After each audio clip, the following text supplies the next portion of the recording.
आज ज्या पद्धतीनं शपथविधी ग्रहण कार्यक्रम पार पडलेला आहे त्याबद्दल तुमची माहिती. पहिली महिला उपमुख्यमंत्री सुनेत्राताई. ही काही आमच्या दृष्टिकोनातून आनंदाची गोष्ट नाही आहे. हा एक प्रकारे आमच्या पक्षाच्या दिशा देण्याच्या दृष्टिकोनातून, पार्टीच्या कार्यकर्त्यांना ताकद देण्याच्या दृष्टिकोनातून हा एक घेतलेला निर्णय आहे. त्यामुळे आनंदाची गोष्ट अशी काही म्हणता येणार. नक्कीच. पण दोन खाती आहेत महत्त्वाची राष्ट्रवादीची.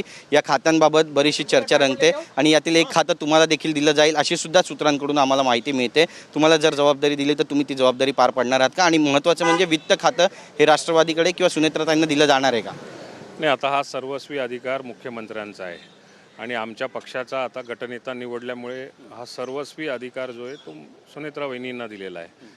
त्यामुळे उपमुख्यमंत्री म्हणून, आमच्या पक्षाच्या नेत्या म्हणून हा सगळा निर्णय येणाऱ्या काळामध्ये त्याच घेतील. कुठला पोर्टफोलिओ ठेवायचा नाही ठेवायचा या सगळ्या गोष्टी नंतर ठरतात. शपथविधी दरम्यान अजितदादा अमर रहे, सुनेत्राताई आगे बढ़ो, हम आपके साथ आहे अशा घोषणा दिल्या गेल्या. कार्यकर्त्यांच्या ज्या भावना होत्या, जे दुःख होतं आणि ज्या भावना होत्या त्या उफाळून आल्या या ठिकाणी. काय म्हणाल? या सगळ्या भावना ज्या होत्या या भावना स्वाभाविक आहे. उभ्या महाराष्ट्रामध्ये या स्वरूपाच्या घोषणा केवळ फक्त राजभवनात होत्या असं नाही, पण उभ्या महाराष्ट्रामध्ये या स्वरूपाच्या भावना प्रत्येक तालुक्यात, प्रत्येक जिल्ह्यामध्ये त्या उफाळलेल्या होत्या आणि त्यामुळे यावर काही बोलणं काही अर्थही नाही. त्यांचा आदर ठेवला जाईल महायुतीमध्ये. शेवटी आमचा पक्ष वेगळा आहे, आम्ही महायुतीमध्ये आहोत. त्यामुळे आमच्या भावना ज्या आहेत या आमच्या भावना आमच्या कार्यकर्त्यांची सांभाळण्याची जबाबदारी तशी आमच्याच पक्षाची. शेवटचा प्रश्न आहे. या सगळ्या दरम्यान आपण पाहतोय की राष्ट्रवादीच्या विलिनीकरणाचा प्रश्न आहे. त्यामुळे राष्ट्रवादीच्या विलिनीकरणाबाबत पक्षांतर्गत काही महत्त्वाची चर्चा होते का? कारण शरद पवार यांची राष्ट्रीय भूमिका, राज्यातली भूमिका या सगळ्यांवरती हे विलिनीकरणाचा जो निर्णय आहे तो अवलंबून असणार आहे. नाही, आता ह्या विलिनीकरणाची जी चर्चा कालपासनं परवापासनं ही घटना झाल्यापासूनच बऱ्याच मोठ्या प्रमाणावरती आपल्याला बघायला मिळते, ऐकायला मिळते. पण यात प्रामुख्याने ही चर्चा दादांबरोबर झालेली आहे. दादांकडनं जी काही वर्किंग कमिटी असते, सेंट्रलची वर्किंग कमिटी असेल, स्टेटची कमिटी असेल, या सगळ्या व्यासपीठावरती त्या कुठेतरी चर्चेला यायला पाहिजे होत्या. त्या काही आलेल्या दिसत नाही आहे.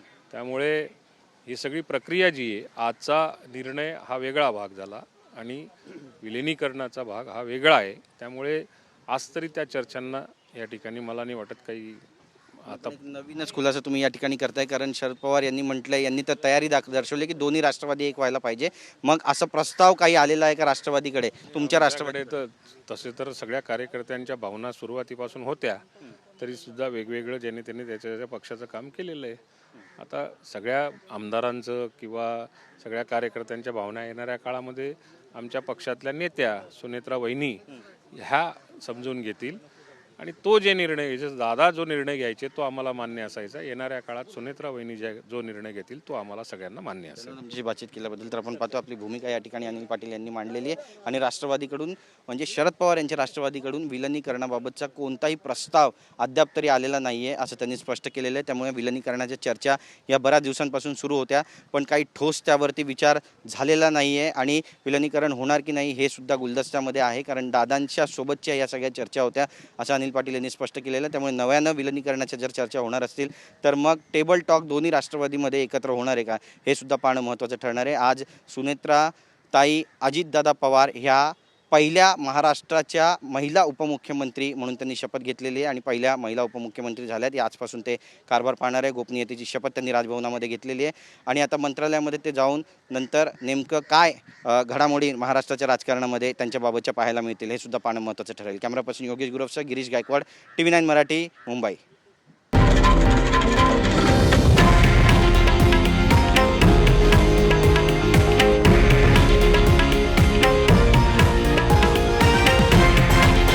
हे आहे देशातील नंबर 1 न्यूज नेटवर्क आणि आपण पाहत आहात TV9 मराठी, एकमेव.